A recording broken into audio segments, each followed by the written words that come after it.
We're gonna put a door in the side of a garage. Now this is a very common garage in Los Angeles, unfinished, built in the 30s. They just have 2x4s and a stucco exterior. Homeowner decided he wants the middle of the door right there where the orange spray paint is. Let's take a look at what the framing will look like when we're done. Whenever you're installing a pre-hung door, you need an opening that is 2 inches wider and 2 inches taller than your door, the actual door. It's a 36-inch door, and you see from jamb to jamb, it's 37 3/4 of an inch. So I want to go a little bit bigger. Normally I would do 38 inches, so I'm going to go 38.5, and then top to bottom, 80 3/4. I'm going to go 81.5. So I want my opening to be 38.5 by 81.5. And this has exterior brick molding. So obviously you don't want to cut your hole wider than the brick molding. So I want this opening to be 38.5 wide, and I want it to be 81.5 tall. This is our bottom plate. This is our top plate. So there's our bottom plate, and there's the top plate, and that's actually a double top plate. Now this stud that goes from plate to plate is called the king stud. Stud that goes from the plate to the header is called the jack stud. Our header goes between the two king studs. And then these between the header and the top plate are called cripple studs. Because when you remove studs, you need to support that load. Now this is a stucco garage.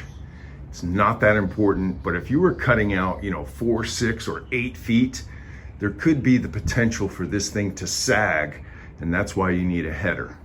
But for this case, it's not that critical, but we're gonna do it right. So we're gonna use a 4x4 header. So whenever I'm doing something like this, I like to try to use one existing stud as the king stud, and then use that as a reference and add to it. I'm gonna use this as my king stud, and I'll put my jack stud right next to it. So this stud has to come out and this stud has to come out.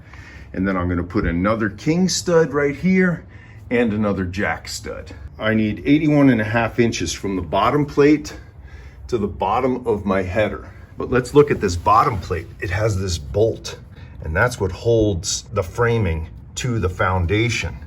And that bolt sticks up, and I don't want to cut that off. So we're gonna put down something on top of this, but that's also gonna add 3/4 of an inch here. So instead of going 81.5, we're gonna make it 82.25. Since I'm adding 3/4 of an inch, the distance from my bottom plate to the bottom of my header is now gonna be 82.25. So I know this jack stud has to be 82.25. So that's the first thing I'm gonna do. I'm gonna cut a jack stud at 82.25 and screw that to this king stud. And then I will use that as a reference to complete the framing. So I've got this in, and I've screwed it into my king stud with 3.5-inch screws. You could use 16 penny nails. From inside jack stud to inside jack stud is 38.5. I attached the jack stud to the king stud, and you want to get these things plumb as you can. I have both studs toe-nailed into the bottom plate. The king stud is toe-nailed into the top plate, and I also put these horizontal pieces in here. They're toe-nailed into the king stud. Is just put a board across here and drew my line, because this is where my header's gonna go. And I'm using a 4x4, which is 3.5 inches tall. So this will be the height of my header. So what I want to do is cut this out here. That way I can keep those cripple studs in place. So I'm going to cut these with the circular saw first, and then cut the rest of it with the reciprocating saw, and then I should be able to place my header right in there to complete the framing. Now those came out nice and easy. So if we did everything right, from king stud to king stud should be 41.5. 41 9/16. Framing is all in place. The header is in there. By code, You can have 4 16-penny nails to hold that in place. In addition, I've put these horizontal supports right here.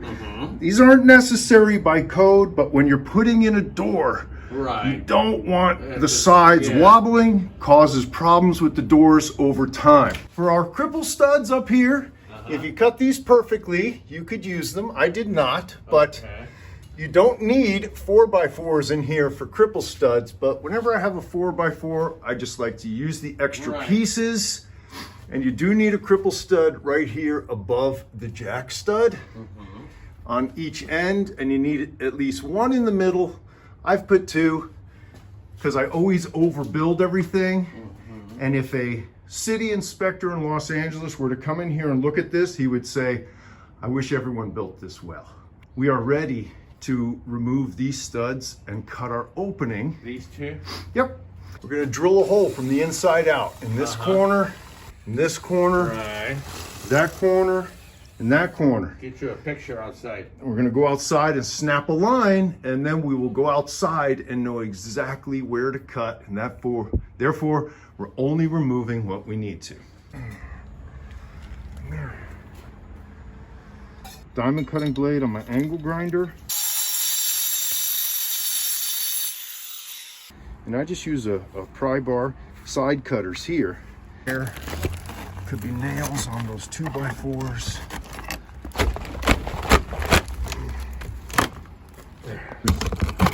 Best thing for this is they've got that point and they cut it off. We'll cut all these wires, and then you see these studs, they'll just pull right out. We've got our nice clean opening. This door should pop right in without any issue. So now that you have all of this in place, you just follow the procedures for installing a pre-hung door. And now you know how to open up a wall and frame it to accept a pre-hung door. Now, I don't have any video of the actual door installation because one of my partners did that, but here are some shots of the final product. As you can see, it came out great. But this video is just to teach you how to open up a wall and frame it to accept a door.